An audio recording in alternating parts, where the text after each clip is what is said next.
Welcome to Democracy Now!, democracynow.org, The War and Peace Report. I'm Amy Goodman.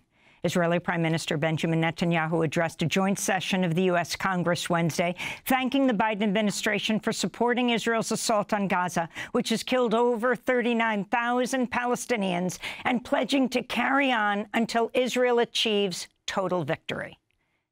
Our world is in upheaval. In the Middle East, Iran's axis of terror confronts America, Israel, and our Arab friends. This is not a clash of civilizations. It's a clash between barbarism and civilization. Netanyahu also falsely accused Iran of funding the pro-Palestinian demonstrations taking place outside the capital yesterday. Well, I have a message for these protesters. When the tyrants of Tehran, who hang gays from cranes and murder women for not covering their hair, are praising, promoting, and funding you, you have officially become Iran's useful idiots.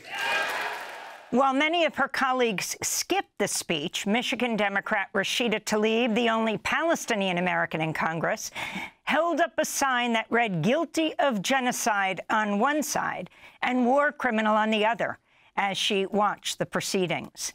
In a statement, Tlaib wrote, quote, "It's a sad day for our democracy when my colleagues will smile for a photo op with a man who's actively committing genocide," she said. About half of House and Senate Democrats, more than 100 lawmakers, chose not to attend Netanyahu's address. Many of them gathered at a side event to call for a ceasefire. Netanyahu's meeting with President Biden at the White House today. He'll also meet separately with Vice President Kamala Harris. She did not preside over yesterday's joint session of Congress that Netanyahu addressed. On Friday, Netanyahu is scheduled to meet with Donald Trump at his Mar-a-Lago resort. Outside the Capitol, thousands of protesters took to the streets. At least 23 were arrested. Police deployed chemical spray on peaceful demonstrators.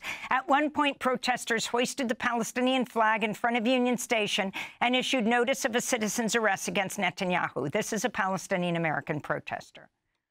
I'm here to raise awareness about the genocide and ethnic cleansing that's happening in Gaza, as well as the West Bank, and I'm really hopeful that this is going to bring meaningful change to 75 years of oppression, and it's finally making international headlines, and I want to be part of history. Many unionized workers also attended the protest against Netanyahu.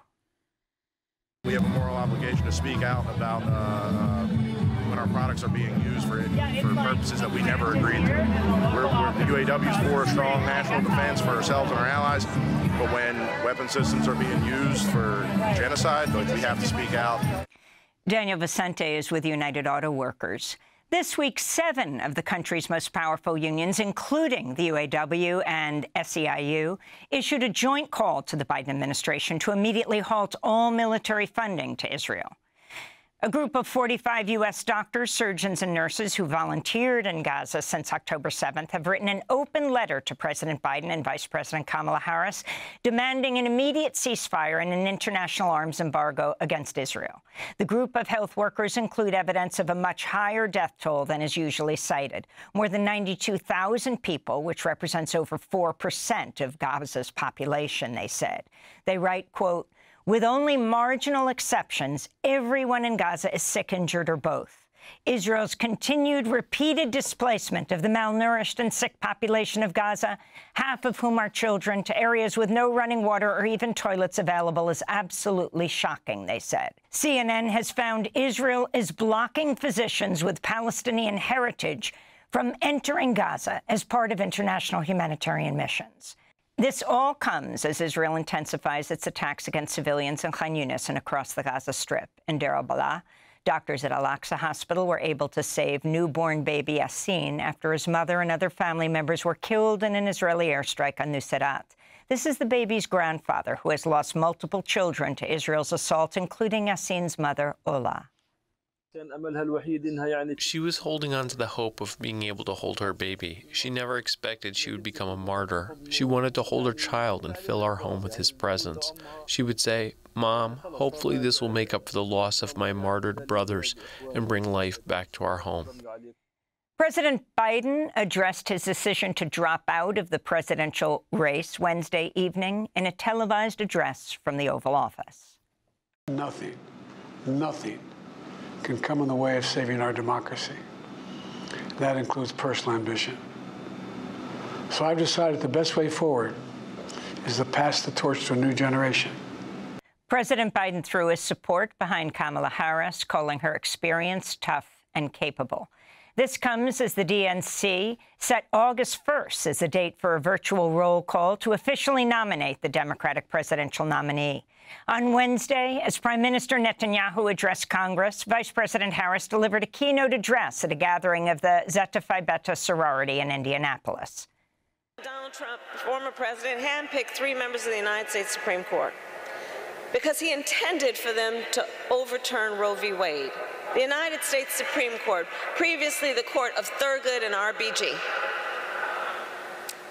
And as he intended, they did. Well, let me tell you something. When I am president of the United States,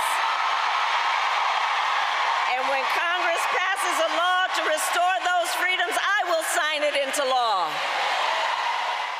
In other election news, J.D. Vance's views on women and the LGBTQ community have come under the spotlight following his nomination as Trump's running mate.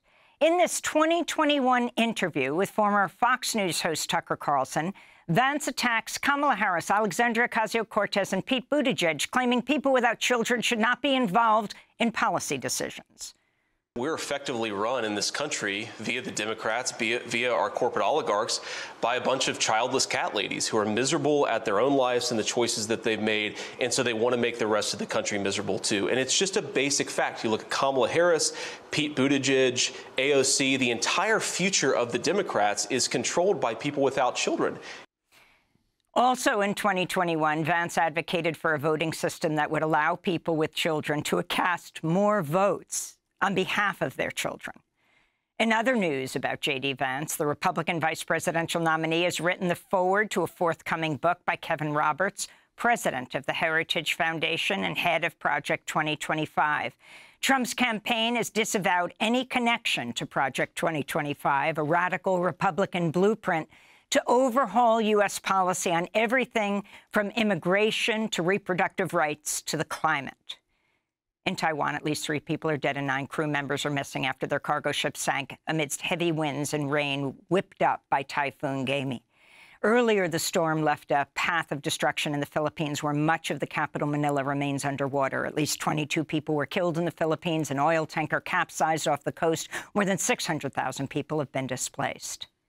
The effect of this on residents is trauma, fear, uncertainty, and worry, since the flooded waters continue to rise at this moment. And a series of climate actions targeting airports are taking place this week. In Europe, activists from the German group Last Generation temporarily grounded flights at the Frankfurt and Cologne airports by gluing themselves to the tarmac. The activists have been calling on the German government to divest from oil, gas, and coal by 2030. In the UK, police arrested at least 7 members of the direct action group Just Stop Oil Wednesday as they cycled towards London's Heathrow Airport ahead of a planned protest action. Direct actions at or near airports have also been reported in Austria, Finland, Switzerland, Norway, and in Canada, where on Wednesday, Last Generation activists blocked access to Montreal International Airport for hours, demanding an end to fossil fuels. And those are some of the headlines. This is Democracy Now!, democracynow.org.